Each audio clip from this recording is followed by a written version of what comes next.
தலைமுறை தலைமுறை தாங்கும் வினோத உலகமுன் தோன்றி ஒளியாத தலைமுறை தலைமுறை தாங்கும் வினோத உலகமுன் தோன்றி ஒளியாத ஆத்துமமே என் முழு உள்ளமே ஒன்னாண்டவரை தொழுதேற்று நாள் வரை அன்புமை தாதரித்த ஒன்னாண்டவரை தொழுதேற்று.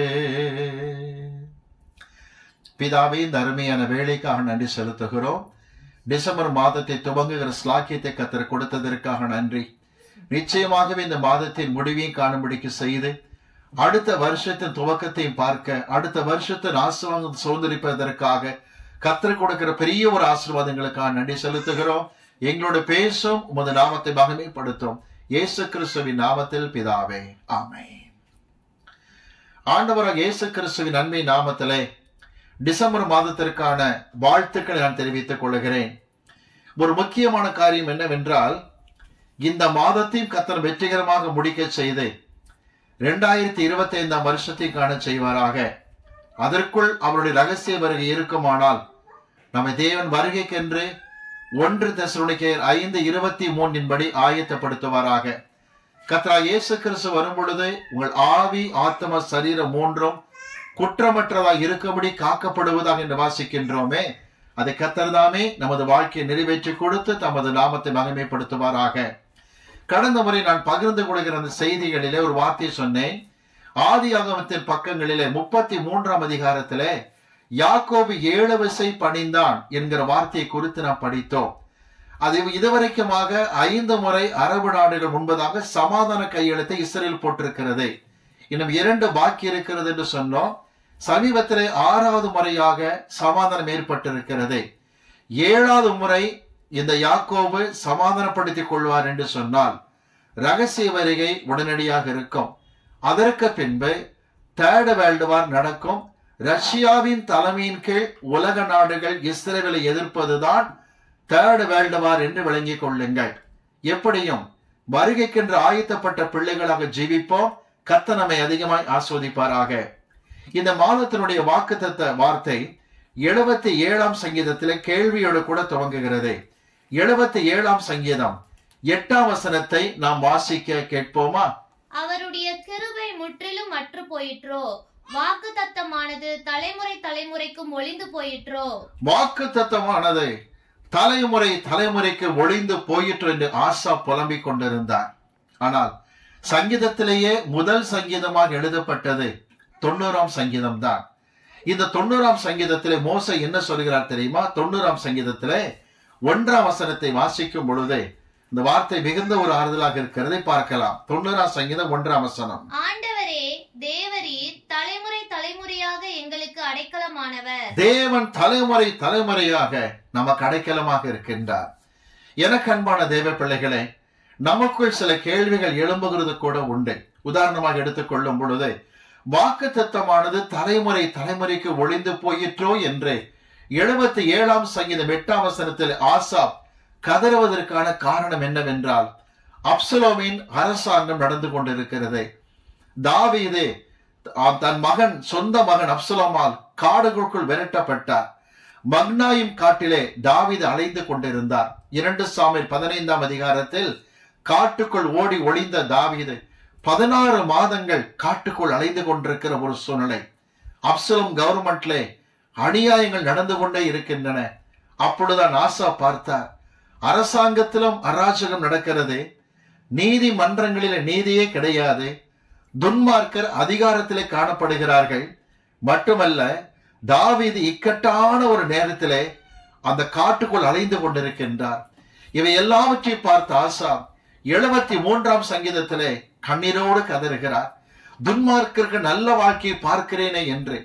82ஆம் சங்கீதத்திலே கதறுகிறார், நீதிமன்றத்தில் நீதி கிடைக்கவில்லையே என்று. அப்பொழுதுதான் 77ஆம் சங்கீதத்தை பாடுகின்றார். தலைமுறை தலைமுறை தோறும் வாக்குத்தத்தம் ஒளிந்ததோ என்று பாடுகின்றார். இன்னைக்கு நாம் சந்தித்துக் கொண்டிருக்கிற சூழ்நிலைகள் உங்களுக்கு தெரியும். இந்த உலகமானது பொல்லாங்கனுக்குள் இருக்கிறது என்ற வார்த்தையின்படி நீதிமன்றங்களில் நீதி கிடைப்பதில்லை. இன்னும் சொல்ல போனால் அதிகமாக குற்றவாளிகளாக இருக்கிற மக்கள் பெரிய பெரிய பதவிகளிலே காணப்படுகிறார்கள். அநீதி தொடர்ந்து இழைக்கப்பட்டு கொண்டே இருக்கிற ஒரு சூழ்நிலை. நல்லவர்களுக்கு வாய்ப்புகளே கிடையாதா, நல்லவர்களுக்கு ஒரு காலமே வராது என்று ஏங்கி கொண்டிருக்கிற ஒரு சந்தர்ப்பம். இந்த ஒரு குறிப்பிட்ட நேரத்தில் தான் இந்த சங்கீதத்தின் வார்த்தை சொல்லுகிறது, தலைமுறை தலைமுறை தோறும் வாக்குத்தத்தம் ஒளிந்து போய்விட்டதோ என்று சொல்லி. ஆனால் எனக்கு ஒரு சம்பவம் ஞாபகத்தில் வருகிறது. ஒரு சகோதரி போன் பண்ணி இப்படியாக கதறினார்கள், என் வாலிபத்தில் பட்ட பாடுகள் என் மகளுக்கு வருமோ என்று பயந்திருக்கிறேன் பாஸ்டர், கண்ணீரோடு கூட ஜெபம் பண்ணுங்கள் என்று சொன்னார்கள். என்னவென்று கேட்டேன். அவர்கள் சொன்னார்கள், என்னுடைய தாயார் ஒரு நபரை காதலித்து திருமணம் செய்தார்கள். நான் பிறந்து ஒரு சில வருடங்களில் என் தகப்பன் வீட்டை விட்டு ஓடி இன்னொரு பெண்ணோடு தொடர்பாகி குடும்பம் நடத்த போய்விட்டார். தாய் என்னை கஷ்டப்பட்டு வளர்த்தார்கள். நாட்கள் நகர்ந்தன. எனக்கு ஒரே ஒரு பெண் பிறந்திருக்கின்றால். இப்பொழுது என்னுடைய கணவரும் இந்த குழந்தை பெற்றெடுத்த சில மாதங்களிலேயே கொடிய ஆக்சிடென்ட்ல மரணம் அடைந்து விட்டார். என் மகளை கஷ்டப்பட்டு நான் வளர்த்தேன். என் மகளுக்கு மாப்பிளை தருவதற்கு சொந்தக்கார நெருக்கடி கொடுத்து கொண்டிருந்த நேரத்தில் ஒரு நெருங்கின சொந்தம் வந்திருக்காங்க, தங்கள் மகனைத்தான் கட்ட வேண்டும் என்று சொல்லி. ஆனால் அந்த வருகிற மருமகனுக்கும் தகப்பன் இல்லை. எனக்கு ஒரு கேள்வி பாஸ்டர், வாக்குத்தத்தம் தலைமுறை தலைமுறைக்கு ஒளிந்து விடுமோ?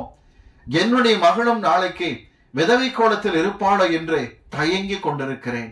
அனைவருக்கு இருக்கிற கேள்வி இதுதான். ஒரு சகோதரன் போன் பண்ணி கண்ணீரோடு கேட்டார், ஐயா, என் தகப்பனுக்கு இருக்கிற வியாதி எனக்கு வந்தது, இப்பொழுது ஓரளவு பரவாயில்லை. ஆனால் எனக்கு பிறந்திருக்கிற மகனுக்கும் அதே வியாதி இருக்கிறது. என்ன கேள்வி? வாக்குத்தத்தமானது தலைமுறை தலைமுறைக்கும் ஒளிந்து போயிற்றோ என்கிற கேள்வி அங்கு எழும்புகின்றது. நீங்கள் வேதத்தை படிக்கும் போது 22ஆம் சங்கீதம் 30ஆம் வசனம் சொல்லுகிறது, ஒரு சந்ததி கர்த்தரை சேவிக்கும், அது தலைமுறை தலைமுறையாக கர்த்தருடைய சந்ததி என்றுதான் சொல்லப்படும் என்று சொல்லப்பட்டிருக்கிறது. கேள்வி இதுதான், நாங்கள் ஆண்டவரைத்தானே சேவிக்கிறோம், எங்கள் சந்ததி தலைமுறை தலைமுறையாக ஆண்டவர் சந்ததி தானே, ஏன் வாழ்க்கையில் போராட்டம் என்று கேட்கிறார்கள். ஏசாயா தீர்க்கதரிசன புஸ்தகம் 51ஆம் அதிகாரம் 8ஆம் வசனம் சொல்லுகிற வார்த்தையை பார்க்கும்போது கர்த்தர் சொல்லுகிறார், என் ரட்சிப்பு தலைமுறை தலைமுறையாக இருக்கும் என்று கர்த்தர் வாக்கு கொடுக்கிறார். இவைகளாம் கேட்பதற்கு ஆச்சரியமாக இருக்கிறது. ஆனால் ஒரு கேள்வி எழும்புகிறது, வாக்குத்தத்தமானது தலைமுறை தலைமுறைக்கு ஒளிந்து போயிட்டோ என்று. ஒரு வசனத்தை நான் வாசிக்க விரும்புகிறேன், எடுத்து வாசியுங்கள். மத்தேயு சுவிசேஷம் 1ஆம் அதிகாரம் 17ஆம் வசனத்தை நாம் வாசிக்க கேட்போமா? மத்தேயு 1:17 வாசிக்க கேட்போம். இவ்விதமாய் உண்டான தலைமுறைகள் எல்லாம் ஆபிரகாம் முதல் தாவீது வரைக்கும் 14 தலைமுறைகளும், தாவீது முதல் பாபிலோனுக்கு சிறைப்பட்டு போன காலம் வரைக்கும் 14 தலைமுறைகளும், பாபிலோனுக்கு சிறைப்பட்டு போன காலம் முதல் கிறிஸ்து வரைக்கும் 14 தலைமுறைகளுமாம். வேதம் சொல்லுகிறது வாக்குத்தத்தமானது தலைமுறை தலைமுறைக்கு ஒளிந்ததோ என்று. மத்தேயு சொல்லுகிறார் 42 தலைமுறைகள் கடந்தது. இயேசு கிறிஸ்து வருகிற வரைக்கும் 42 தலைமுறைகள் கடந்தது. இன்றும் கூட ஆபிரகாம் கர்த்தர் கொடுத்த வாக்குத்தத்தங்களை நிறைவேற்றிக் கொண்டுதான் இருக்கின்றார். அதை குறித்து நாம் சில படிப்பினை படித்துக் கொள்ள இருக்கின்றோம். வாசிப்போம். ஆதியாகமத்தின் புஸ்தகம் 12ஆம் அதிகாரம் எடுத்துக்கொள்ளுங்கள். ஆதியாகமம் 12ஆம் அதிகாரம் 2ஆம் வசனம் 3ஆம் வசனம் ஆபிரகாமுக்கு தேவன் கொடுத்த வாக்குத்தத்தத்தை மிக அழகாய் பேசுகிறதை பார்க்கின்றோம். ஆதியாகமம் 12:2 வாசிக்க நாம் கேட்போம். நான் உன்னை பெரிய ஜாதியாக்கி. வாக்குத்தத்தத்திலே முதல் வார்த்தை பாருங்கள், ஆபிரகாம் நான் உன்னை பெரிய ஜாதியாக்குவேன். 42 தலைமுறைகளுக்கும் இந்த வாக்குத்தத்தம் நீடித்திருக்கிற காட்சி மறக்கவே கூடாது. திரும்ப சொல்லுகிறேன், ஆபிரகாமை பார்த்து கர்த்தர் சொன்னார், நான் உன்னை பெரிய ஜாதியாக்குவேன் என்று சொன்னார். ஐயா, பெரிய ஜாதி என்பதற்கு அர்த்தம் தான் என்ன? ஏசாயா தீர்க்கதரிசன புஸ்தகம் 60ஆம் அதிகாரத்தில் 22ஆம் வசனத்திலும் ஆண்டவர் சிறையிருப்பிலிருந்து திரும்புகிற ஜனங்களுக்கு அதே வாக்குத்தத்தத்தை மிக அழகாய் பேசுகிறதை பார்க்கின்றோம். ஏசாயா 60ஆம் அதிகாரம் 22ஆம் வசனம் பாருங்கள். சின்னவன் 1000மும், கவனிங்க, சின்னவன் 1000மாய் பெருகுவான் என்கிற வார்த்தைக்கு எண்ணிக்கையிலே கொஞ்சமாய் இருக்கிறவன் 1000 பெருகுவான் என்பது பொருள். அடுத்து பாருங்க, சிறியவன் பலத்த ஜாதி என்றால் பலத்திலே குறைந்திருக்கிறவன் பலத்த ஜாதியாய் மாறுவான். ஆண்டு சொல்லுகிறார், நான் உன்னை பெரிய ஜாதியாக்குவேன். என்ன பொருள் தெரியுமா? உன் வாழ்க்கையில எண்ணிக்கையில உயர்த்துவேன். 2, பலனற்று காணப்படுகிற உன்னை பலத்த ஜாதியாக மாற்றுவேன். நீங்கள் ஆதியாகமத்திலே 21:13 வாசிக்கும் பொழுது இஸ்மவேலை குறித்து கர்த்தர் ஆபிரகாமுக்கு சொல்லும் பொழுது ஆதியாகமம் 21:13, அடிமை பெண்ணின் மகனும் உன் வித்தாய் இருக்கிறபடியால் அவனையும் ஒரு ஜாதியாக்குவேன். இஸ்மவேலையும் கர்த்தர் ஜாதியாக பிரிக்கிறதை பார்க்கின்றோம். ஆதியாகமத்திலே 25ஆம் அதிகாரத்துக்கு வரும் பொழுது ரெபெக்காளை பார்த்து கர்த்தர் என்ன சொன்னார்? ஆதியாகமம் 25:23 வசனத்தை வாசிக்க கேட்போம். அதற்கு கர்த்தர், 2 ஜாதிகள் உன் கர்ப்பத்தில் உண்டாயிருக்கிறது, இவ்வித 2 வித ஜனங்கள் உன் வயிற்றிலிருந்து பிரிய. ரெபெக்காளுக்கு சொல்லுகிறார், 2 வித ஜனக்கூட்டம் உன் வயிற்றிலிருந்து பிரிய போகிறது என்று சொன்னார். இப்படி ஆபிரகாமை ஆண்டவர் எண்ணிக்கையில் ஆஸ்வதித்துக் கொண்டே வந்தார்.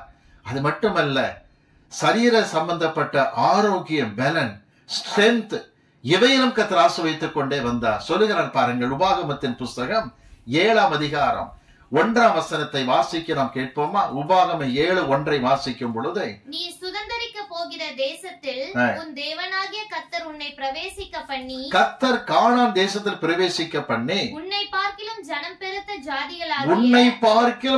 பெருத்த ஜாதிகளாகி 7 ஜாதிகளை கர்த்தர் துரத்துவார் என்று வாக்கு கொடுக்கிறார். தங்களை காட்டிலும் பலத்த 7 ஜாதிகளை இஸ்ரவேல் ஜனங்கள் துரத்தி அடிப்பார்களாம். உபாகமத்தின் புஸ்தகம் 11ஆம் அதிகாரத்திலே 23ஆம் வசனத்திலும் அதே வார்த்தை கர்த்தர் சொல்லுகிறார். 11:23, கர்த்தர் உங்களுக்கு முன்பாக அந்த ஜாதிகளை எல்லாம் துரத்தி விடுவார், உங்களை பார்க்கிலும் ஜனம் பெருத்த பலத்த ஜாதிகளை நீங்கள் துரத்துவீர்கள். அப்படியானால் ஸ்ட்ரென்த்ல கூட இஸ்ரவேலை கர்த்தர் ஆசீர்வதித்திருக்கிறார். ஒரு கேள்வி, வாக்குத்தத்தமானது தலைமுறைக்கு மொழிந்ததோ? ஆண்டு சொல்லுகிறார், இல்லை. ஆபிரகாமை பார்த்து நான் சொன்னேன், உன்னை பெரிய ஜாதியாக்குவேன், எண்ணிக்கையிலும் பலத்திலும் பெரிய ஜாதியை கொண்டு வருவேன் என்று சொன்னார். இன்னும் சொல்ல போனால், நாம் வசிக்கிற தமிழ்நாட்டிலே 1/3 பங்கை இருக்கிற இஸ்ரவேல் நாட்டை கண்டு எல்லா நாடுகளும் அஞ்சும்படிக்கு தேவன் இன்றைக்கும் இஸ்ரவேலை ஆசீர்வதித்திருப்பதை பார்க்கின்றோம். சங்கீதத்திலே வாசிக்கும் பொழுது இந்த வாக்குத்தத்த தலைமுறையாய் வருகிறதை பார்க்கலாம். 18ஆம் சங்கீதத்திலே 43ஆம் வசனத்திலே தாவீது சங்கீதம் 18 பாடும் பொழுது எல்லா சத்துருக்களையும் தனக்கு கீழ்ப்படுத்தி கர்த்தர் அமைதியை கொடுத்த பொழுது இந்த சங்கீதத்தை பாடுகிறதை பார்க்கின்றோம். சங்கீதம் 18:43 வாசிக்க நாம் கேட்போம். ஜனங்களின் சண்டைகளுக்கு நீர் என்னை தப்புவித்து ஜாதிகளுக்கு என்னை தலைவனாக்குகிறீர். ஜனங்களின் சண்டைகளுக்கு தேவன் என்னை தப்புவிக்கிறார், ஜாதிகளுக்கு என்னை தலைவன் ஆக்குகிறார். தொடர்ந்து வாசிங்க. நான் அறியாத ஜனங்கள் என்னை சேவிக்கிறார்கள். எனக்கு யாருனே தெரியாத ஜனங்கள், பலத்த ஜாதி என்னை சேவிக்கிறார்கள். இதுதான் ஆபிரகாம் கர்த்தர் கொடுத்த வாக்கு தத்தமாகும். எஸ்ஸனி சரித்திரத்திலே 3:13 படிக்கும் பொழுது பயங்கரமான துன்மார்க்கன் ஆமான் கொடிய சட்டத்தை கொண்டு வந்தான். 127 நாடுகளிலும் எல்லா யூத ஜனங்களும் ஒழிக்கப்பட வேண்டும் என்று சட்டத்தை கொண்டு வந்தான். ஆனால் ஆண்டவர் எஸ்ஸனின் கண்ணீருக்கு மனதுருகினார், ஜனங்கள் மன்றாட்டுக்கு மனதுருகினார். 127 நாடுகளிலும் தேவன் சட்டத்தை தலைகளாக மாற்றினார். அர்த்தம் என்ன தெரியுமா? 42 தலைமுறைகளிலும் ஆண்டவர் தாம் பெரிய ஜாதியை இஸ்ரவேலை வைத்திருப்பதை நிரூபித்துக் கொண்டே வந்தார். இன்றைக்கு சொல்லுகின்றேன், நான் உன்னை பெரிய ஜாதியாக்கி என்கிற வார்த்தை கர்த்தர் இன்றும் இஸ்ரவேலுக்கு நிறைவேற்றி கொண்டு வருகிறார். ஆதியாகமத்திலே 12:2 வாசிக்கும் பொழுது, ஆதியாகமம் 12:2, உன்னை ஆசீர்வதித்து உன் பெயரை பெருமைப்படுத்துவேன், உன்னை பெரிய ஜாதியாக்குவேன். முதல் குறிப்பை கர்த்தர் சொன்னார். 2வது, நான் உன்னை ஆசீர்வதித்து உன் பெயரை பெருமைப்படுத்துவேன். ஒன்று தெரியுமா? நாம நம் பெயரை பெருமைப்படுத்திக் கொள்வதற்கு விரும்பினால் நிலைத்திருக்காது. ஆனால் தேவன் நம்மை ஆசீர்வதிக்க அவர்தாமே நம்முடைய பெயரை கனப்படுத்துகிற தேவனாக இருக்கிறார். புதிய ஏற்பாட்டிலே அவர் கீர்த்தி எங்கும் பரவியது என்று கிறிஸ்துவை குறித்து வாசிக்கிறோமே, அந்த கீர்த்தி என்கிற வார்த்தைக்கு கிரேக்க மொழி கொடுக்கிற விளக்கம் விசேஷமாய் இருக்கிறது. கீர்த்தி என்பதற்கான சரியான தமிழாக்கம் தேவனை மகிமைப்படுத்தும் புகழ்ச்சி என்பதாகும். இந்த கீர்த்தியை இயேசு கிறிஸ்து பரப்பவில்லை, பரவிக்கொண்டே வருகிற காட்சியை பார்க்கிறோம். எனக்கு அன்பான பிள்ளைகளே, நான் உன்னை ஆசீர்வதிக்கும் பொழுது உன் பேரை பெருமைப்படுத்துவேன். சில சமயத்தில் யோசிப்பீர்கள், என்னை யாருமே மதிப்பதில்லை, யாருமே சட்டை செய்வதில்லை என்று. இல்லை, தேவன் ஆசீர்வதிக்க தேவன் பேரை பெருமைப்படுத்துவேன் என்று சொன்ன வார்த்தை தலைமுறையாய் கர்த்தர் நிறைவேற்றிக் கொண்டே வந்தார். ஆதியாகமத்தின் புஸ்தகத்திலே 18ஆம் அதிகாரத்தில் பாருங்கள், ஆபிரகாமை பார்த்து அவர் பெயரை பெருமைப்படுத்துவதாக சொன்ன கர்த்தர் ஆபிரகாமுக்கு என்ன ஒரு அருமையான வாக்குத்தத்த வார்த்தையை கொடுத்தார் தெரியுமா?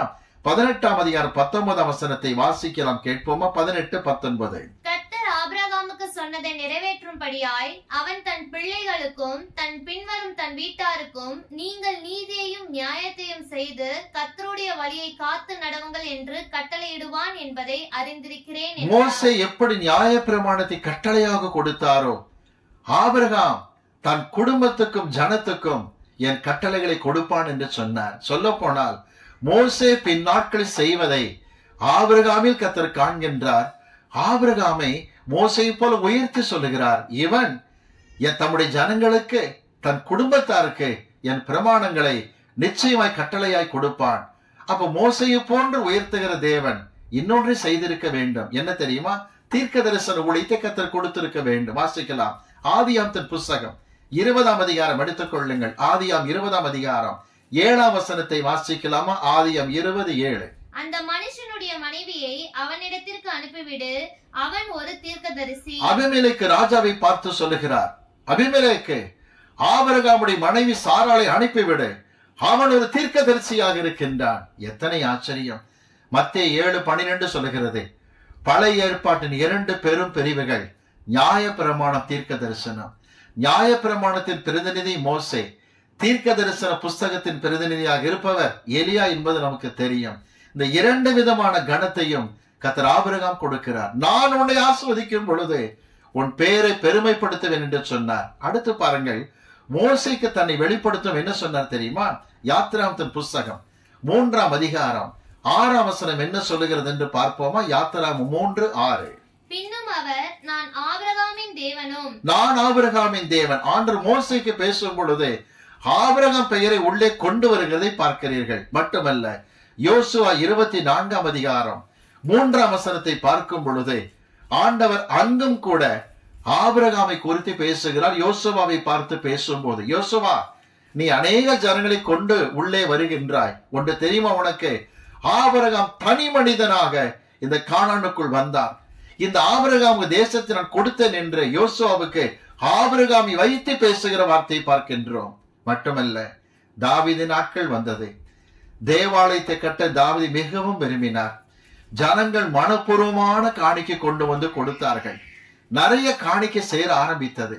அப்பொழுது தாவீது சொன்ன வார்த்தை என்ன தெரியுமா? 1 நாளாகமத்திலே 29:18ஆம் வசனத்திலே ஆபிரகாமை வைத்து கர்த்தர் தாவீதை துதிக்கிறதை பார்க்கலாம். 1 நாளாகமம் 29:18. ஆபிரகாம், ஈசாக்கு, இஸ்ரவேல் என்னும் எங்கள் பிதாக்களின் தேவனாகிய கர்த்தாவே, உமது ஜனத்தின் ஆபிரகாமை வைத்து சொல்லுகிறார், ஜனத்திற்கு மனப்பூர்வமாய் காணிக்கை கொடுக்க எவ்வளவு சாக்கியத்தை கொடுத்தீர் என்று சொல்லுகிறதை பார்க்கின்றோம். எனக்கு அன்பானவர்களே, அது மட்டுமல்ல, பாபிலோனிலிருந்து தம் ஜனங்களை 70 வருஷம் கழித்து கர்த்தர் மீட்டுக் கொள்ள போவதை சொல்லும் பொழுதும் இதே வார்த்தையை எரேமியா 33:26 வாசிக்கிறோம்.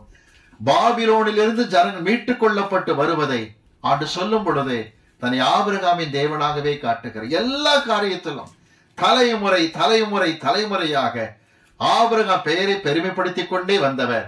மத்தேயு 1:1 வாசிக்கும் பொழுது ஆபிரகாமை குறித்து 1ஆம் வசனத்திலேயே ஆரம்பிக்கிறது. அதாவது ஆபிரகாமுடைய வம்சத்தில் இருந்து ஆரம்பிக்கிற வார்த்தை வாசிக்கலாமா? மத்தேயு 1:1. ஆபிரகாமின் குமாரனாகிய ஆபிரகாமில் இருந்து ஆரம்பிக்கிறது கிறிஸ்துவின் வம்ச வரலாறு. ஆண்டவர் தலைமுறையாக ஆபிரகாம் பேரை பெருமைப்படுத்திக் கொண்டே வந்தார். யோவான் 8:56 கர்த்தர் சொன்னார், உங்கள் பிதாவாகிய ஆபிரகாம் என் நாளை காண ஆசையாக இருந்தான். மோரியா மலையிலே ஆட்டுக்கடாவை கண்ட பொழுது என் நாளை கண்டு சந்தோஷப்பட்டு கலிகூர்தான் என்று சொன்னார். ஒன்றை சொல்லட்டும் உங்களுக்கு, நான் தலைமுறையாக 42 தலைமுறைகளுக்கு ஆண்டவர் ஆபிரகாமுடைய பெயரை ஆசீர்வதித்து பெருமைப்படுத்துகிறவராகவே காணப்பட்டார். ஆதியாகமம் 12ஆம் அதிகாரம் 2ஆம் வசனத்தை வாசிக்கும் பொழுது சொல்லுகிறார், நீ ஆசீர்வாதமாய் இருப்பாய் என்று சொல்லுகின்றார். ஆதியாகமம் 12:2 பாருங்கள். நீ ஆசீர்வாதமாய் இருப்பாய் என்கிற வாக்குத்தத்தத்தை கர்த்தர் கொடுக்கின்றார். ஒன்று தெரியுமா உங்களுக்கு? நீங்கள் மற்றவரை ஆசீர்வதிப்பது வேறு, நீங்களே ஆசீர்வாதமாக இருப்பது வேறு என்று விளங்கிக் கொள்ளுங்கள். இன்றைக்கு ஞாபகம் இருக்கிறது, ஒருமுறை கர்நாடக மாநிலத்தில் ஊழியத்திற்காக 3 நாள் கன்வென்ஷனுக்கு அழைக்கப்பட்டிருந்தேன். அந்த சபையினுடைய மூப்பர் வீட்டில் தங்க வைக்கப்பட்டிருந்தேன். வெள்ளிக்கிழமை பெரிய வெள்ளிக்கிழமை ஆராதனை நடந்தது. சனிக்கிழமை விசேஷ கூட்டத்தில் பிரசங்கித்தோம். பிறகு சனிக்கிழமை மாலை ஒரு ஆச்சரியமான செய்தி என்னை தங்க வைத்திருந்த வீட்டாருக்கு கிடைத்தது. அவர் சொன்னார்கள், 18 வருஷமாக நில பிரச்சனை என்று ஓடிக்கொண்டிருந்ததை கர்த்தர் இந்த சனிக்கிழமை என்று சால்வ் பண்ணினார். நேற்று ஒரு வார்த்தை சொன்னீங்க, பிரசங்கம் பண்ணும் பொழுது இயேசு சொன்னார் முடிந்தது என்று சொன்னார். நாமும் அரைகுறையாக அல்ல, எல்லாம் முடிக்க தேவன் செய்வார் என்று சொன்னீர்கள். கண்ணீரோடு கூட ஜெபித்தோம். சனிக்கிழமை காலை செய்தி வந்தது. நாங்கள் சென்றிருந்தோம் அந்த குறிப்பிட்ட அலுவலகத்துக்கு. நிலத்தின் பிரச்சனை முடிந்தது. 18 வருஷங்களாக போராடினோம். கர்த்தர் முடிவுக்கு கொண்டு வந்தார். ஒரு வார்த்தை கூடவே சேர்த்தாங்க, பாஸ்டர் நீங்க வந்த நேரம் இந்த ஆசீர்வாதம் வந்திருக்கிறது என்று சொன்னார்கள். இது போன்று நான் ஊழியத்தில் தங்கி இருந்த பல இடங்களிலே சொன்ன வார்த்தை, நீங்கள் உள்ளே நுழைந்த நேரம் இது நடந்தது என்பார்கள். என் அன்பு பிள்ளைகளே, உங்களுக்கு அந்த காரியத்தை கர்த்தர் செய்வார். எந்த இல்லத்தில் பிரவேசிக்கிறீர்களோ உங்கள் நிமித்தமாக பெரிய ஒரு ஆசீர்வாதம் வரும். அர்த்தம் என்ன?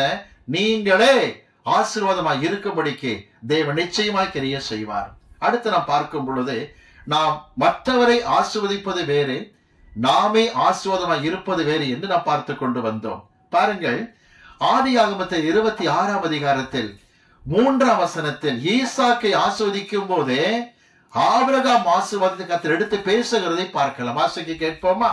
ஆதியாகமத்தின் புஸ்தகம் 26ஆம் அதிகாரம் 3ஆம் வசனத்தை வாசிக்க நாம் கேட்போம்.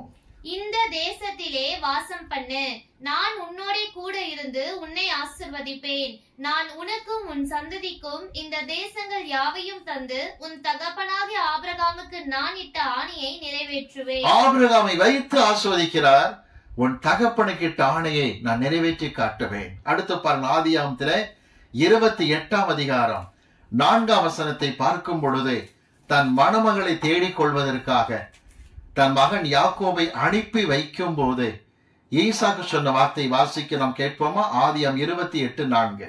தேவன் ஆபிரகாமுக்கு கொடுத்ததும் நீ பரதேசியாய் தங்குகிறதுமான தேசத்தை நீ சுதந்தரித்துக் கொள்ளும்படி ஆபிரகாமுக்கு அருளிய ஆசீர்வாதத்தை உனக்கும் உன் சந்ததிக்கும் அருள்வாராக. ஆபிரகாமை வைத்து ஈசாக்கு சொல்லுகிறார், தேவன் யாக்கோவுக்கு ஆசீர்வாதத்தை கொடுப்பாராக. ஆதியாகமத்திலே 28ஆம் அதிகாரம் 13ஆம் வசனத்தை வாசிக்கும் போது 28:13. அதற்கு மேலாக கர்த்தர் நின்று, நான் உன் தகப்பனாகிய ஆபிரகாமின் தேவனும். யாக்கோபை ஆசீர்வதிக்கும் போது கர்த்தர் சொல்லுகிறார், தகப்பனாகிய ஆபிரகாமின் தேவனாக இருக்கிறேன் என்ற வார்த்தையை சொல்லுகிறார். ஆதியாகமத்திலே 32ஆம் அதிகாரத்துக்கு வரும் பொழுது, தேவனே என்னை ஆசீர்வதியும் அப்பா என்று யாக்கோபு கதறி அழும் பொழுது, ஆதியாகமத்திலே 32:9 கூட ஆபிரகாமை முன்னிறுத்தி ஆசீர்வாதத்திற்காய் கதறி அழுகிறதை பார்க்கின்றோம். அன்பானவர்களே, சிறையிருப்பு முடிந்து 70 வருஷம் கழித்து யூதர்கள் திரும்பி வரும் பொழுது கிடைக்கிற ஆசீர்வாதத்தை கர்த்தர் வாக்கு பண்ணும் போது ஆபிரகாமையே முன்னிறுத்துகிறதை பாருங்கள். ஏசாயா தீர்க்கதரிசியின் புஸ்தகம் 29ஆம் அதிகாரம் 22ஆம் வசனத்தை வாசிக்க நாம் கேட்போம். ஏசாயா 29:22. ஆகையால் ஆபிரகாமை மீட்டுக் கொண்ட கர்த்தர் யாக்கோபின் வம்சத்தை குறித்து இனி யாக்கோபு வெட்கப்படுவதில்லை. பாருங்க, யாக்கோபு இனி வெட்கப்பட மாட்டான், சிறையிருப்புக்கு போக மாட்டான் என்று சொல்லும் பொழுது ஆபிரகாமை வைத்து கர்த்தர் ஆசீர்வதிக்கிறதை பார்க்கிறீர்கள். வாசிக்கலாம். 41ஆம் அதிகாரம், ஏசாயா 41ஆம் அதிகாரம் 8ஆம் வசனம் 9ஆம் வசனத்தை வாசிக்க நாம் கேட்போம். ஏசாயா தீர்க்கதரிசியின் புஸ்தகம் 41:8-9 வசனங்கள். என் தாசனாகிய இஸ்ரவேலே, நான் தெரிந்து கொண்ட யாக்கோபே, என் சிநேகிதனான ஆபிரகாமின் சந்ததியே, நான் பூமியின் கடையாந்தரங்களில் இருந்து உன்னை எடுத்து அதன் எல்லைகளில் இருந்து அழைத்து வந்து, நீ என் தாசன், நான் உன்னை தெரிந்து கொண்டேன், நான் உன்னை வெறுத்து விடவில்லை என்று சொன்னேன். ஆபிரகாமை வைத்து சொல்லுகிறார், என் சிநேகிதனாகிய ஆபிரகாமின் சந்ததியே. முடிவாக ஒரு வார்த்தை சொல்லுகிறேன். நிறைய வசனங்கள் உண்டு. இயேசு கிறிஸ்து இந்த உலகத்தில் ஊழியம் செய்யும் பொழுது சகை என்கிறதான மனிதன் வீட்டுக்குள் பிரவேசிக்கும் சொல்லுகிறார், இந்த வீட்டுக்கு ரட்சிப்பு வந்தது, இவன் ஆபிரகாமுக்கு குமாரனாக இருக்கிறான். லூக்கா 19 அதிகாரம் 9 சொல்லுகிறது, தேவன் சகை குடும்பத்தை ஆஸ்வதிக்கும் சொல்லுகிறார், இந்த வீட்டுக்கு ரட்சிப்பு வந்தது, ஆபிரகாமுக்கு குமாரனாக இருக்கின்ற 42 தலைமுறைகளும் கர்த்தருடைய வார்த்தை நிறைவேறியது. ஆபிரகாம், நீயே ஒரு ஆசீர்வாதமாக இருப்பாய் என்கிற வார்த்தை நிறைவேறுகிறதை பார்க்கிறோம். வாசிப்போம். ஆதியா 12 அதிகாரத்திலே 3 வருவோம். ஆதியா 12 3 வாசிக்க கேட்போம். உன்னை ஆசீர்வதிக்கிறவர்களை ஆசீர்வதிப்பேன், உன்னை சபிக்கிறவனை சபிப்பேன். அர்த்தம் என்ன தெரியுமா? தேவனுக்கென்று தனிப்பட்ட விரோதி எவரும் கிடையாது. நல்ல கவனிங்க பிள்ளைகளே, இந்த வசனத்தின் ஆழத்தை சொல்லுகிறேன். தேவனுக்கென்று தனிப்பட்ட விரோதி உலகத்துல யாரும் கிடையாது. ஆனால் எவன் நம்மை ஆஸ்வதிக்கிறானோ அவனை கர்த்தர் ஆஸ்வதிப்பார். எவன் நம்மை சபிக்கிறானோ அவன் தானாகவே தேவனுக்கு விரோதியாக மாறிக்கொள்ளுகிறான். அதற்கு கர்த்தர் பொறுப்பல்ல. நம்மளை பார்த்து ஸ்மைல் பண்ணா கர்த்தர் அவங்கள பார்த்து ஸ்மைல் பண்ணுவார். நம்மளை பார்த்து முறைச்சான்னா கர்த்தர் முறைக்கிற தேவனாக இருக்கிறார் என்பது பொருள். தேவனுக்கு தனிப்பட்ட விரோதி யாரும் கிடையாது. கர்த்தர் எல்லாரையும் நேசிக்கிறார். நம்மை பகைக்கிறவர்கள் தாங்களாக தேவனுக்கு பகைஞராக மாறிக்கொள்ளுகிறார்கள். இதுக்கு தேவன் பொறுப்பல்ல என்கிற வார்த்தை பேசுகின்றார். ஆதியாகமத்தின் புஸ்தகத்திலே 27 அதிகாரத்தில் பாருங்கள், தன்னுடைய குமாரன் ஏசாவை ஆஸ்வதிப்பதாக நினைத்துக் கொண்டு யாக்கோபை பிளஸ் பண்ணும் பொழுது ஈசாக்கு சொன்ன வார்த்தை பார்க்கலாமா? ஆதியாகமத்திலே 27 அதிகாரம் 29 வாசிக்க நாம் கேட்போம். ஜனங்கள் உன்னை சேவிக்கவும் ஜாதிகள் உன்னை வணங்கவும் கடவர்கள். உன் சகோதரருக்கு எஜமானாய் இருப்பாய். உன் தாயின் பிள்ளைகள் உன்னை வணங்குவார்கள்.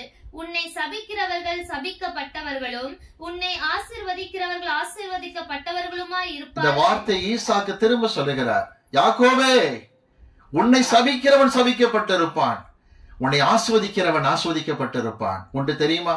தன் மாமனார் லாபான் துரத்தி கொண்டே வரும் பொழுது மாமனாரை சந்தித்த யாக்கோபு சொன்னார், ஆபிரகாமின் தேவன் என்னோடு கூட இருந்தபடினால் உன் கைக்கு என்னை தப்புவித்தார் என்று. எத்தனை அருமையான வார்த்தை! ஆதியா 31 அதிகாரத்தில் 42 சொல்லுகிறது, ஆபிரகாமை முன்னிறுத்தி யாக்கோபு லாபானை எச்சரிக்கிற காட்சியை பார்க்கிறோம். ஒரு ஆச்சரியம் என்ன தெரியுமா?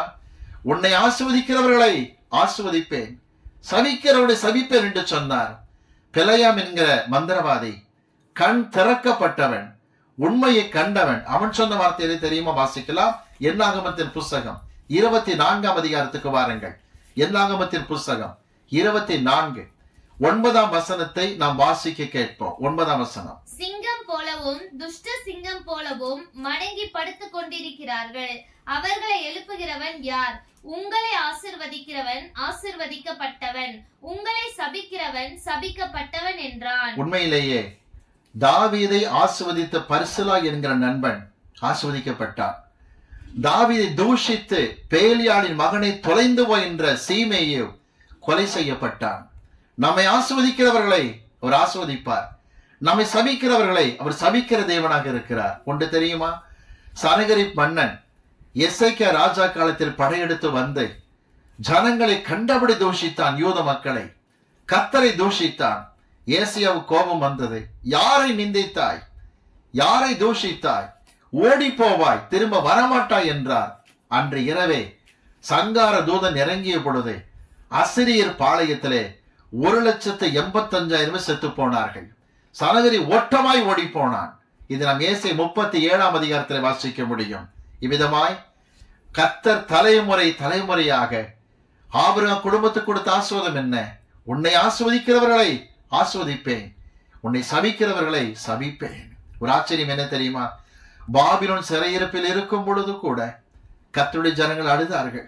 தேவனே, எங்களை பாழாக்கின பாபிலோன் மக்களை யோசித்து பார்க்கிறோம். எங்களை காட்டி கொடுத்து வேதனைப்படுத்தின ஏதோமிய ஜனங்களை நினைத்து பார்க்கிறோம். கண்ணீரோடு அழுதார்கள். அவர்களை விசாரியும் என்று சொன்னார்கள். அதே விதமாய் கர்த்தர் ஏதோம் தேசத்தை குப்பை மேடாக மாற்றினார். பாபிலோன் மன்னர்களை கர்த்தர் தண்டித்தார். இது நான் 137 சங்கீதத்திலே அவர் கண்ணீர் ஜெபத்தை வாசிக்க முடியும். ஒன்று மட்டும் உண்மை, இன்றைக்கும் கர்த்தர் சொல்கிற வார்த்தை தெரியுமா? இஸ்ரவேலை ஆசீர்வதிக்கிறவனை அவர் ஆசீர்வதிப்பார், இஸ்ரவேலை வெறுக்கிறவனை அவர் வெறுக்கிறவராக இருக்கிறார். ஞாபகம் இருக்கிறதா? 122 சங்கீதத்திலே 6 வசனம் சொல்லுகிறது, எருசலேமே உன்னை நேசிக்கிறவர்கள் சுகித்திருப்பார்கள். எருசலேமின் சமாதானத்துக்காக ஜெபியுங்கள். அதை நேசிக்கிற மக்கள் மட்டும்தான் சுகித்திருக்க முடியும். எந்த நாட்டு பிரதமராக இருந்தாலும் சரி, எந்த நாட்டு ராஜாவாக இருந்தாலும் சரி, யாராக இருந்தாலும் சரி, இஸ்ரவேலை பகைக்கிறவர்களை கர்த்தர் பகைக்கிறார். இஸ்ரவேலை நேசிக்கிறவர்களை கர்த்தர் ஆசீர்வதித்துக் கொண்டே இருக்கின்றார். ஒன்று மட்டும் உண்மை, இன்றைக்கு கூட ஆண்டவர் நம்மை பகைக்கிற மக்களை அவர் பகைக்கிறார், நம்மை நேசிக்கிற மக்களை அவர் நேசிக்கிறார். தலைமுறை தோறும் 42 தலைமுறைகளுக்கும் வாக்குத்தத்தம் ஒழியவில்லை, ஒளிந்தும் போகாது. அடுத்து பாருங்கள், ஆதியாம் 12:3 வசனம் சொல்லுகிறது, பூமியின் வம்சங்கள் எல்லாம் உனக்குள் ஆஸ்வதிக்கப்படும். ஆதியாம் 12:3. ஒரு ஆச்சரியம் என்ன தெரியுமா? தேவனுக்கு நாம் கீழ்ப்படுகிறோம் என்றால் என்ன அர்த்தம்? தேவனுக்கு பயப்படுகிறோம் என்றால் என்ன பொருள்? வேதம் சொல்லுகிறது, ஆபிரகாமை பார்த்து கர்த்தர் சொன்னாராம், உன் ஏக சுதன் பிரியமான குமாரன் ஈசாக்கு எனக்கு பலி செலுத்த முடியுமா என்று கேட்டார். ஆபிரகாம் ஆயத்தப்பட்டார்.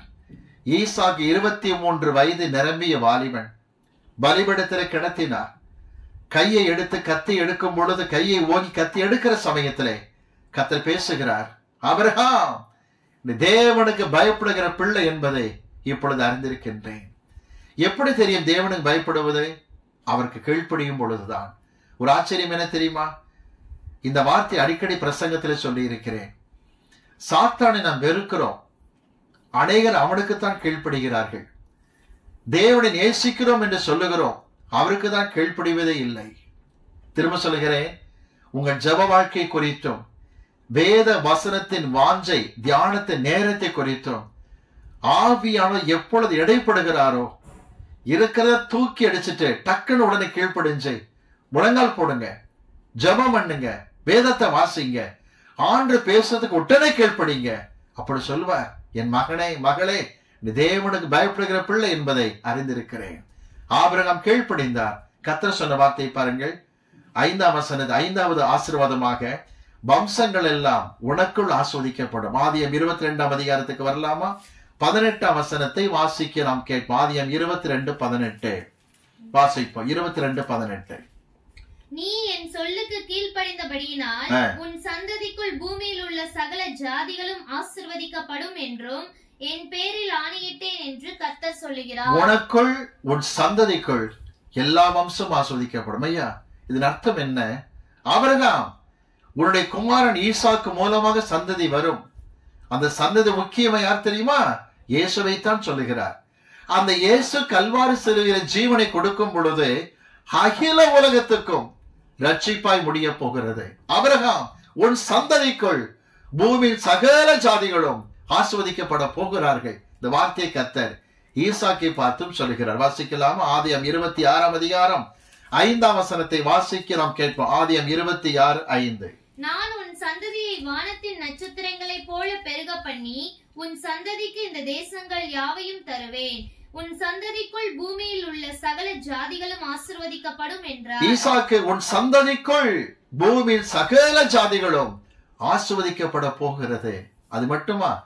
யாக்கோபிடத்திலும் அப்படித்தான் கர்த்தர் பேசுகிறார். வாசிக்கலாம். ஆதியாம் 28ஆம் அதிகாரம் 14ஆம் வசனத்தை வாசிப்போம். ஆதியாம் 28:14. உன் சந்ததி பூமியின் தூளை போல் இருக்கும். நீ மேற்கேயும் கிழக்கேயும் வடக்கேயும் தெற்கேயும் பரம்புவாய்.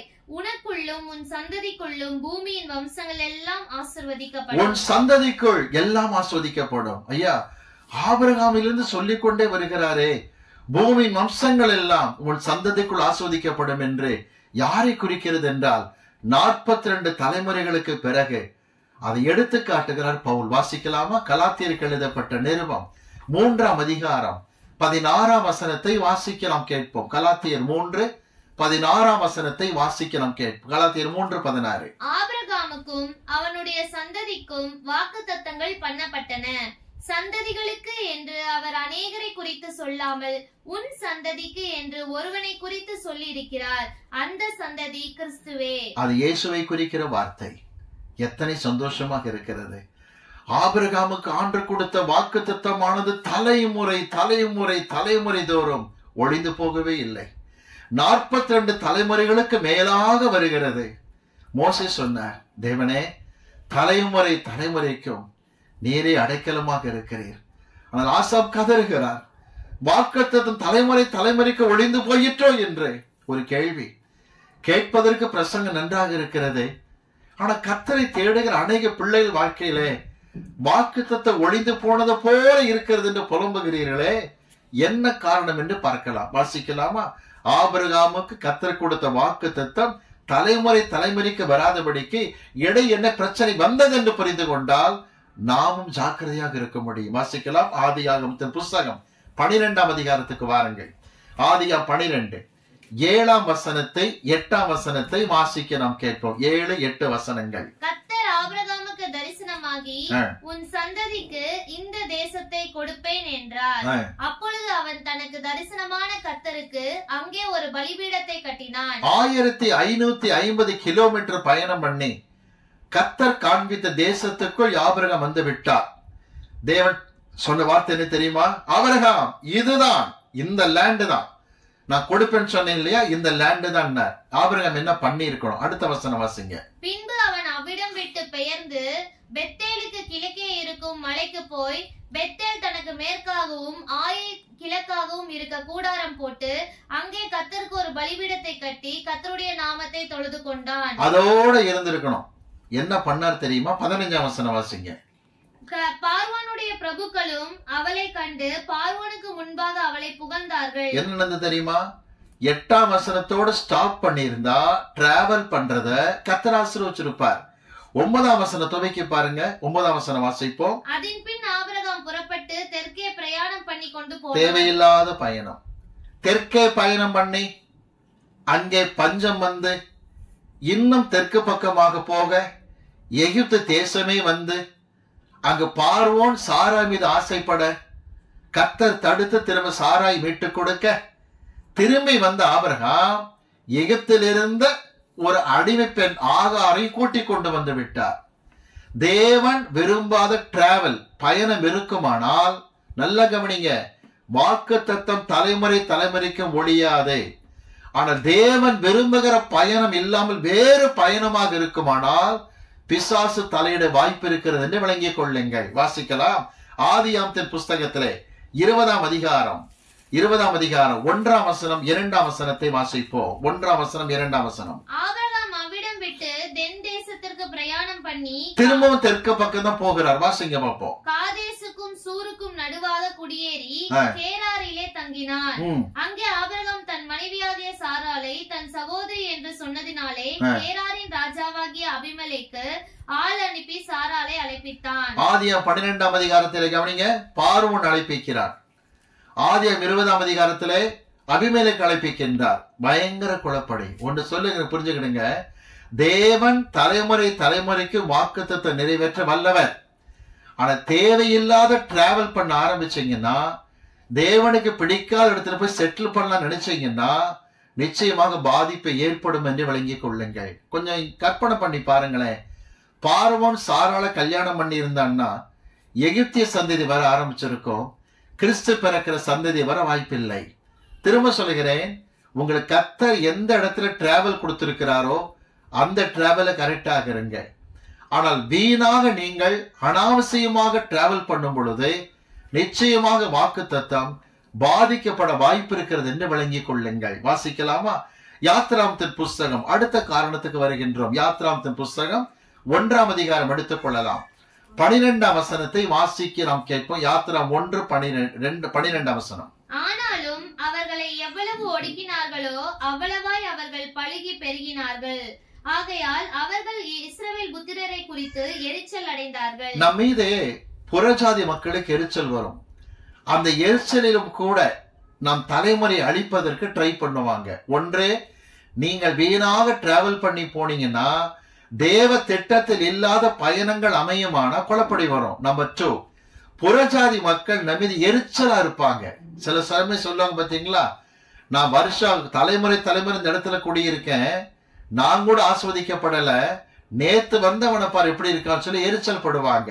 இங்க பாருங்க, எகிப்தியருக்கு எரிச்சல் உண்டாச்சு. விளைவு என்ன? 22ஆம் வசனம் வாசிப்போம். யாத்திராகமம் 1:22. அப்பொழுது பார்வோன் பிறக்கும் ஆண் பிள்ளைகளை எல்லாம் நதியிலே போட்டு விடவும் பெண் பிள்ளைகளை எல்லாம் உயிரோടെ வைக்கவும் தன் ஜனங்கள் எல்லோருக்கும் கட்டளையிட்டான். எந்த பார்வோன் சட்டம் போட்டானோ, கவனிங்க தெய்வ ஜனமே, எந்த பார்வோன் சட்டம் போட்டானோ அதே பார்வோன் மோசை வளர்க்கும்படி கர்த்தர் செய்தார்.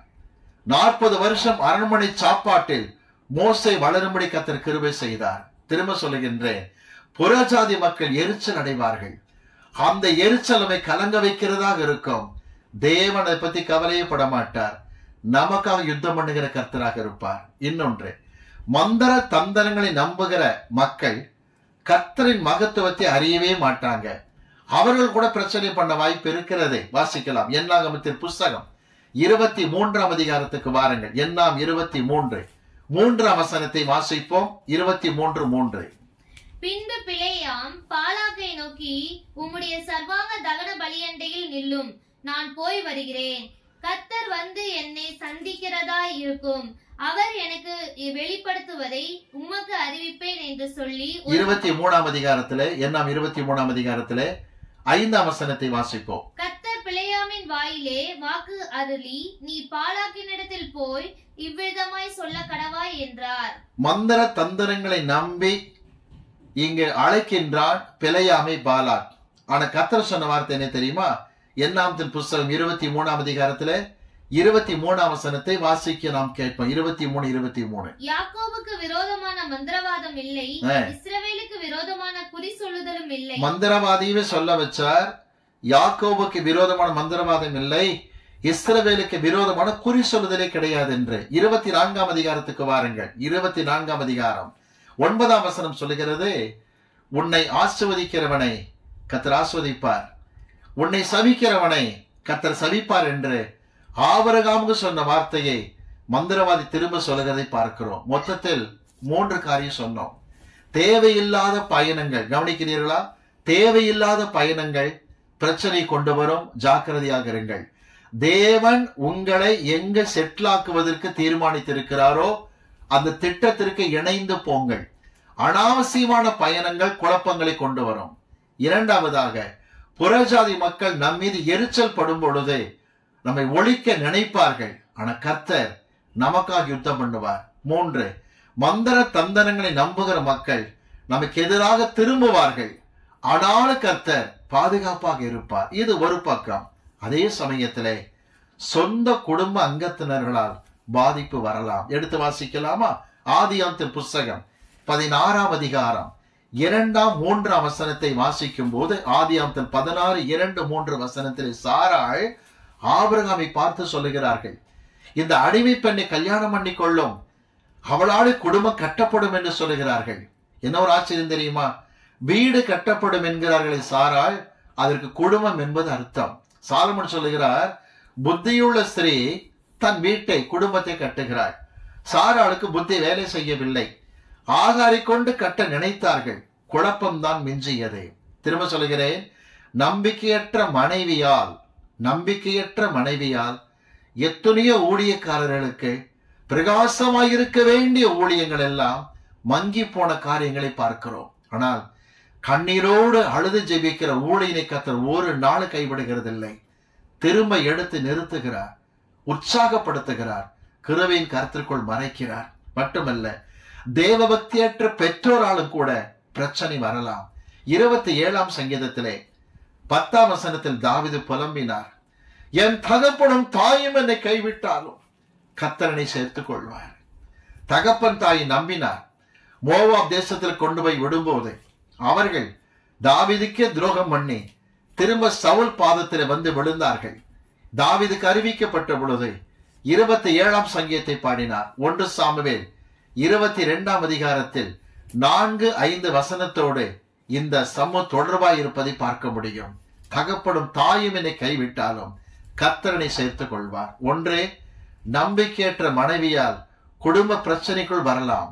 2, தேவபக்தியற்ற பெற்றோரால் பிரச்சனைகள் வரக்கூடும். 3வது, நம் மீது எரிச்சல் படுகிற கூட பிறந்த சகோதரர்கள் சகோதரிகளால் பிரச்சனை வரலாம். அக்காவோ தங்கையோ அண்ணனோ தம்பியோ நம் மீது ஒரு எரிச்சல் வந்து விட்டால் அவர்கள் பொங்கி எழுவதற்கு வாய்ப்பு இருக்கிறது. இதையும் கர்த்தர் பார்த்து கொண்டுதான் இருக்கின்றார். வாசிக்கலாமா? ஆதியாகமத்தின் புஸ்தகம் 37ஆம் அதிகாரத்துக்கு வாருங்கள். ஆதியாகமத்தின் புஸ்தகம் 37ஆம் அதிகாரம் 20ஆம் வசனத்தை வாசிப்போம். வசனம் 20. நான் அவனை கொன்று இந்த குழிகளில் ஒன்றிலே அவனை போட்டு, யோசேப்பை நாம் கொன்று குழிகளில் ஒன்றிலே போட்டு விடுவோம். ஒரு துஷ்ட மிருகம் அவனை பட்சித்தது என்று சொல்லுவோம் வாருங்கள். அவனுடைய சொப்பனங்கள் எப்படி முடியும் பார்ப்போம் என்றார்கள். சொப்பனம் எப்படி நடக்கும் பார்த்திடலாமே. சொப்பனம் நடந்துச்சா இல்லையா? நடந்தது. ஒரு நாள் வந்தது. யோசேப்பின் முன்பதாக சகோதரர் பணிந்து குடிந்து திகைத்து கலங்கினார்கள். சொப்பனம் நடந்தே தீர்ந்தது. எரிச்சல் அடைந்த சகோதரர்கள், யோசேப்பின் மீது வேதனைப்பட்டவர்கள், கொலை செய்வதற்கு திட்டமிட்டவர்கள் வியாபாரம் பண்ணி விற்று போடுகிறார்கள். வாசிக்கலாமா? 69ஆம் சங்கீதம் 8ஆம் வசனத்தை வாசிக்கும் பொழுது 69ஆம் சங்கீதம் 8ஆம் வசனத்தை வாசிப்போம். என் சகோதரருக்கு வேற்று மனுஷனும், தாவீது அழுகிறார், என் சகோதரருக்கு நான் வேறு மனுஷனாய் காணப்படுகிறேன். என் தாயின் பிள்ளைகளுக்கு அந்நியனுமானேன். தாயின் பிள்ளைகளுக்கு அந்நியனை போல காணப்படுகிறேன். ஒன்று தெரியுமா? தாவீதனுடைய தகப்பன் ஈசாய்க்கு 8 குமாரர். அதில் முதல் 3 குமாரர்கள் ஏற்கனவே சவுல் ராணுவத்தில் பணியாற்றுகிறார்கள். சாமுவேல் சொன்னார் ஈசாயை பார்த்து, உன் குமாரரை கொண்டு வா என்று. 7 பேரை கர்த்தர் தெரிந்து கொள்ளவில்லை. இப்பொழுது தாவீது வருகின்றார். தாவீது வந்ததும் எழுந்து அபிஷேகம் பண்ணுகிறார் சாமுவேல். முதல் 3 குமாரர் ராணுவத்தில் இருக்கிறார்கள். நினைச்சாங்க நம்மள ஒருத்தனா தான் இருப்போம் அப்படின்னு. ஆனால் அவர்களுக்குள் எரிச்சல் வந்தது. அதுவும் தாவீதின் மூத்த சகோதரன் மிகவும் எரிச்சல் பட்டான். திரும்ப சொல்லுகிறேன், கூட பிறந்த அண்ணன்மார், கூட பிறந்த தம்பி, கூட பிறந்த சகோதரன் சகோதரி எரிச்சல் படலாம். ஆனா கர்த்தர் மிகுந்த கிருபையை காப்பாற்றுவார். இவர்களால் வாக்கு தத்தம் ஒளிந்து போகிறதில்லை. காரணம், ஆண்டவர் தலைமுறை தலைமுறைக்கும் அடைக்கலமாய் காணப்படுகின்றார்.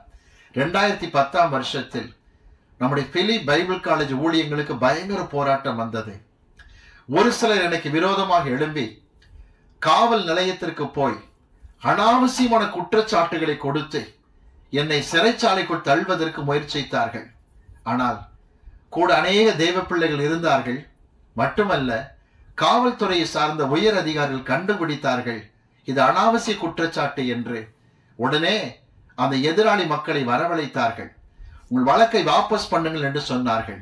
தேவன் மிகுந்த கிருபையை இறங்கினார். 2010க்கு பிறகு இன்னும் கர்த்தர் அநேக கிராஜுவேஷன்ஸ்ல நடத்தும்படி கர்த்தர் உதவி செய்தார். மட்டுமல்ல, 2005ஆம் வருஷத்திலிருந்து 2008ஆம் வருஷம் வரைக்கும் சொந்த குடும்ப அங்கத்தினர்கள் எனக்கு விரோதமாய் எழும்பினார்கள். ஒழித்து கட்டுவதற்காகவே நினைத்தார்கள். ஆனா தேவன் பாருங்கள், என்னோடு கூட இருந்து இன்று வரை ஆயிரக்கணக்கான மக்களுக்கு சாட்சியாக நிறுத்தி வருகின்றார். ஒன்று மட்டும் உண்மை, வாக்கு தத்தமானதை தலைமுறை தலைமுறைக்கும் ஒளிந்து போகிறதில்லை. ஆனால் வேதம் சொல்லுகிறது, தேவனுக்கு விருப்பமில்லாத பயணங்களை மேற்கொள்ளும் பொழுது குழப்பத்தை நீயே சம்பாதிப்பாய். புறஜாதி மக்கள் எரிச்சல் படுவார்கள். மந்திர தந்திரங்களை நம்புகிற மக்கள் எரிச்சல் படுவார்கள். நம்பிக்கையற்ற மனைவி துரோகம் செய்வாள். மட்டுமல்ல, தேவபக்தி இல்லாத பெற்றோர் எதிராக எழும்புவார்கள். கூட பிறந்த சகோதரர் எரிச்சல் அடைவார்கள். ஆனாலும் தலைமுறை தலைமுறை தோறும் அவரே அடைக்கலமாக இருக்கின்றார். கண்களை மூடி கர்த்தர் சமூகத்தை நோக்கி நாம் பார்க்கலாமா? அவர் சமூகத்தை நோக்கி நாம் பார்ப்போம். என்னோடு கூட சேர்ந்து இந்த கவியை ஜெபத்தோடு பாடுங்கள். உள்ளத்தின் ஆழத்தில் உணர்ந்து பாடுவோம். கர்த்தர் மகிமைப்படுவாராக. வாக்கு தத்தமானது தலைமுறை தலைமுறைக்கு ஒளிந்ததோ என்று ஆசா புலம்பினார். மோசே சொன்னார், தலைமுறை தலைமுறைதோறு கர்த்தர் அடைக்கலமாக இருக்கிறார் என்று. என்னென்ன வாக்கு தத்தம் ஆதியாகமம் 12ஆம் அதிகாரத்தில் கர்த்தர் கொடுத்தாரோ 42 தலைமுறைகளுக்கு மேலாகவே நிறைவேற்றிக் கொண்டே வருகின்றார். நேற்று மீண்டும் என்று மாறாத கர்த்தர். அவர் சமூகத்தை நோக்கி நாம் பார்ப்போம். தலைமுறை தலைமுறை தாங்கும் வினோத உலகமுன் தோன்றி ஒழியாத தலைமுறை தலைமுறை தாங்கும் வினோத உலகமுன் தோன்றி ஒழியாத ஆத்துமமே என் மூல உள்ளமே உன் ஆண்டவரை தொழுதேற்று நாள் வரை அன்புடன் ஆதரித்த உன் ஆண்டவரை தொழுதேற்று. பிதாவே, நறுமையான வேலைக்காக நன்றி. தலைமுறை தலைமுறை தோறும் அடைக்கலமாக இருப்பதற்காக ஸ்தோத்திரம் ஐயா. எத்தனை பேர் உள்ளத்தின் ஆழத்தில் ஆசாமி போல புலம்பி எழுது கொண்டிருக்கிறார்களோ இன்று மனதுருகும் அப்பா. அவர்களுக்கு இருக்கிற எல்லா மனவேதனை மாற்றும். குடும்பத்தில் காணப்படுகிற நெருக்கங்கள், பலவீனங்கள், வியாதி, எதிர்பாராத நஷ்டங்கள், வேதனைகளை பார்க்கும் பொழுது ஆண்டவர் வாக்குத்தத்தம் ஒளிந்து விட்டதோ என்று கலங்குகிற மக்களை உடைய மார்போடு அணைத்துக் கொள்ளும். தலைமுறை தலைமுறை தோறும் நீரே அடைக்கலம் என்று அவர்களை தைரியப்படுத்துவீராக. அப்படி செய்கிறதற்காக நன்றி. விசேஷ கிருபைக்குள் மறைத்துக் கொள்ளும். 11 மாதங்களுக்கு கிருபையை காப்பாற்றின ஆண்டவர் 12ஆம் மாதத்திலும் எங்களை ஆசிர்வதியும். தம்முடைய தெய்வீக நாமத்தை மகிமைப்படுத்தும். இயேசு கிறிஸ்துவின் நாமத்தில் ஜெபம் கேளும் வல்ல பிதாவே, ஆமென்.